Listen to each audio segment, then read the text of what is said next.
북동 부둣가, 먼 바다로 출항을 앞둔 어선들이 모여있는 곳입니다. 새벽 공기를 가르고 서둘러 도착한 박종기 선장. 일단 반찬거리부터 챙깁니다. 부식입니다. 부식. 나가서 먹을 거. 김치하고 쌀하고 무슨 다 이렇게 신어놨어요.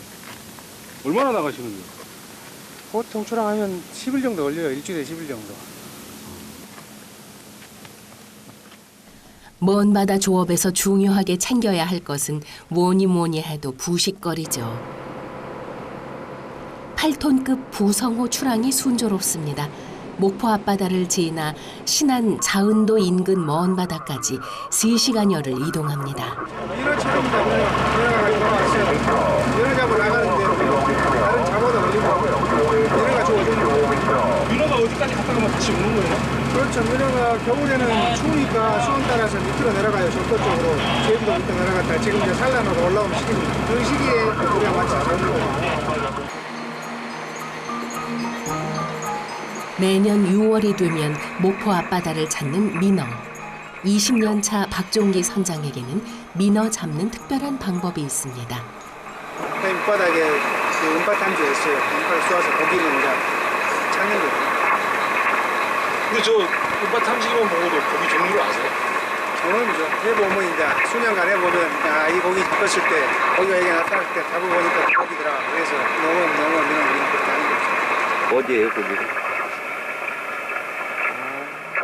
드디어 첫째 날, 첫 번째 그물이 내려집니다. 그물 하나당 길이만 해도 550m가 넘는 유자망. 민어가 있을 만한 곳을 파악한 후 정확하게 그물을 내리는 게 관건.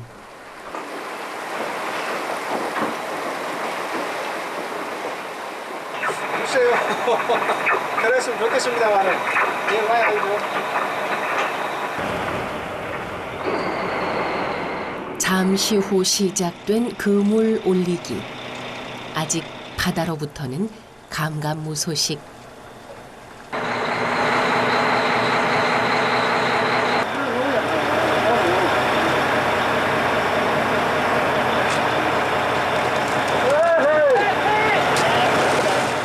큼지막한 물고기 그마저도 바다로 줄행랑 쳤네요. 농어입니다, 농어. 민어 있으면 큰일 날 뻔했네요. 민어 있으면 많이 큰일 났죠. 농어는 그래도 그 민어에 비해 가격이 그렇게 안 비싸니까 그렇게 뭐 하려면 그래도 아쉽네요. 아쉬워. 그냥 작은 고기인데 어쩌가지고 할 수 없죠 뭐. 계속해서 올라오는 그물.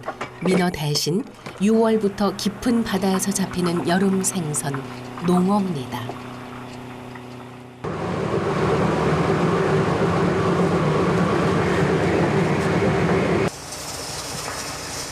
조업하다 보면 끼니를 놓칠 때가 많죠. 배고플 때가 식사 시간입니다. 일하다 배고프게 먹으면 맛있죠. 왜? 무거운 왕이. 외국인 선원도 한 가족 같습니다. 쪼꼬 이게 뭐예요? 이거? 아, 싸가오리. 간재미.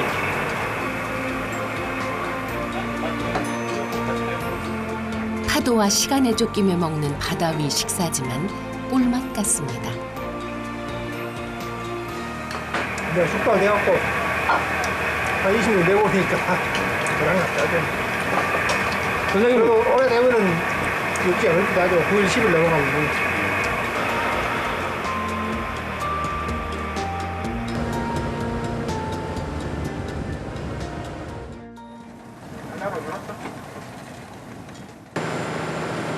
다음 날 작업은 계속됩니다. 바다는 과연 민어를 선물해 줄까요? 민어 대신 꽃게와 가오리.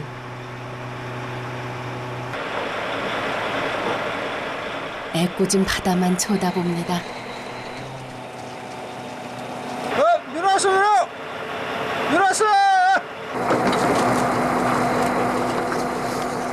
드디어 깊은 바다에서 민어가 모습을 드러냈습니다. 보통 길이가 60에서 90cm, 큰 놈은 1m가 훨씬 넘는다는 크기와 굵기에서 기선을 제압하는 물고기입니다.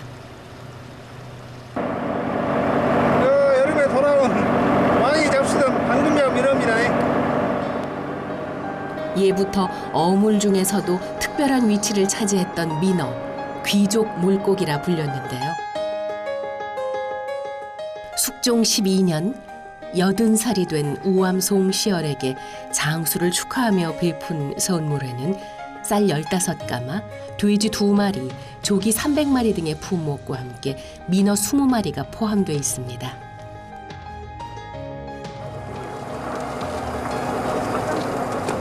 (80m가) 넘는 깊은 바닷물 속 갯바닥을 헤엄치며 산다는 민어.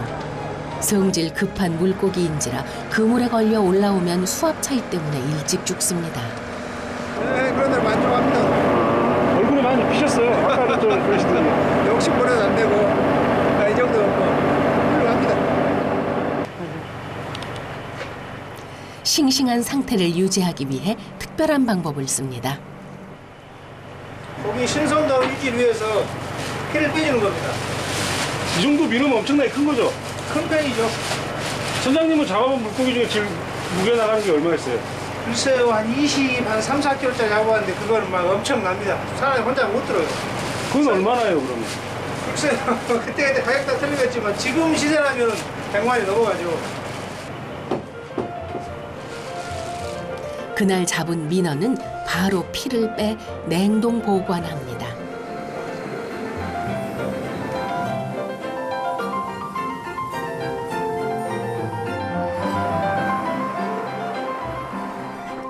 (6월부터) 목포에는 민어를 먹기 위해 찾아오는 사람들의 발길이 이어집니다.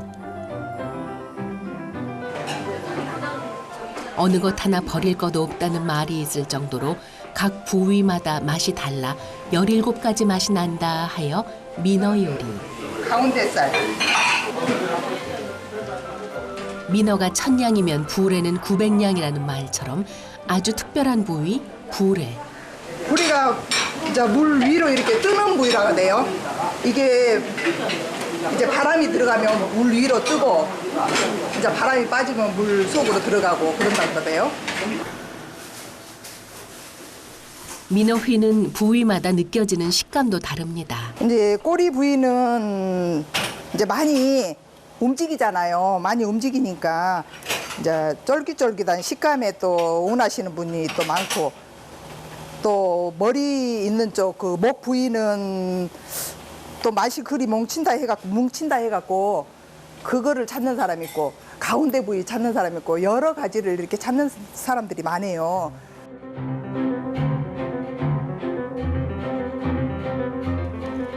허준의 동의보감에 따르면 민어는 맛이 달고 성질이 따뜻해 기운을 돋우고 뼈를 튼튼하게 해준다고 합니다.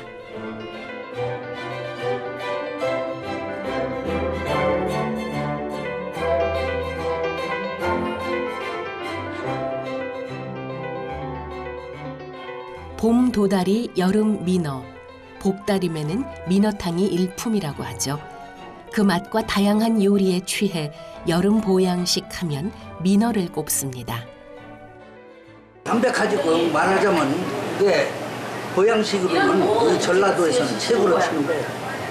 다들 이거 한 번씩은 한두 번씩 먹어야 여름, 이거 철이니까 5월달부터 7월달까지 나오니까.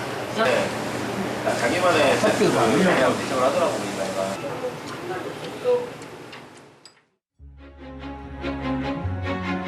83가지 생존해 조선 최장수왕으로 꼽히는 영조.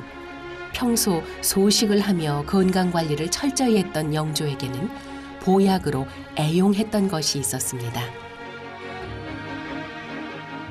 황해도 두류산에서 발원해 연천 파주를 거쳐 한강과 만나는 임진강. 그 강이 이어지는 곳으로 가봅니다. 민간 출입 통제선 안에 파주 장단 지역이 있습니다.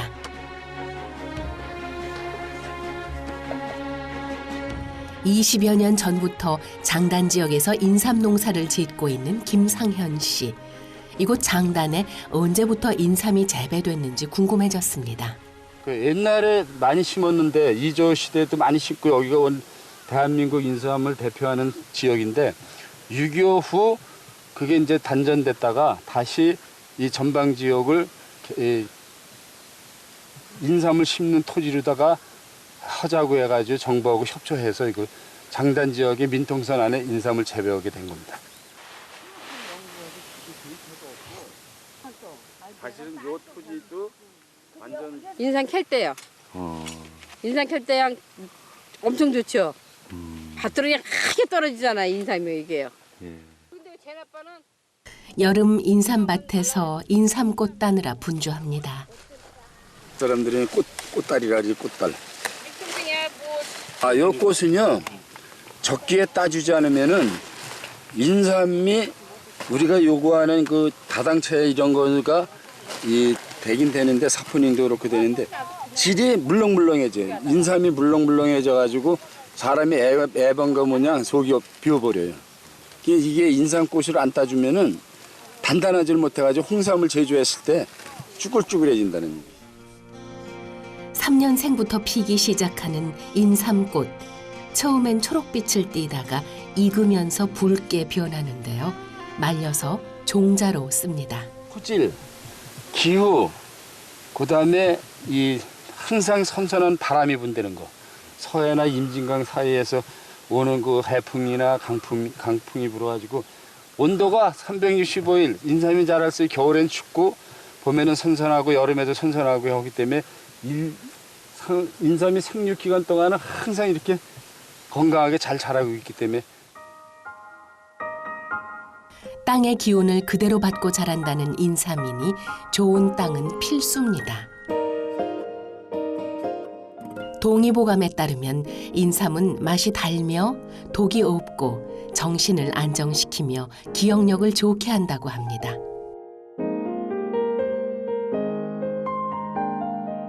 깊이 배겨가지고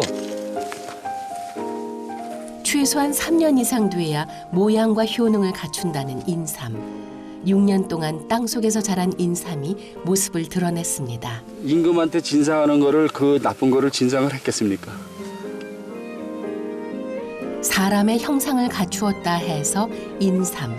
최장수왕 영조가 늘 먹었다는 것이 바로 인삼이었습니다.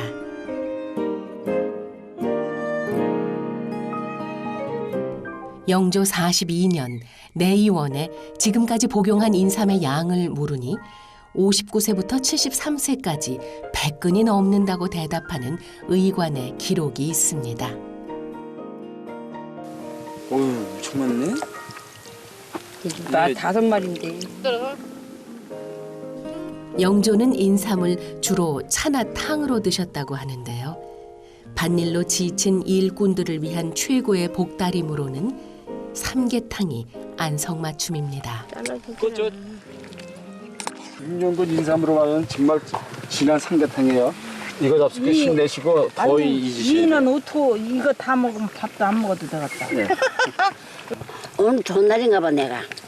꿈을 잘 꿨어. 삼계탕 먹으니까. 왜요? 삼계탕 먹으니까. 맛있어요? 자연이 오랫동안 품고 가꾼 후 기꺼이 내어준 선물. 그 자체만으로도 우리에게는 큰 축복이겠지요.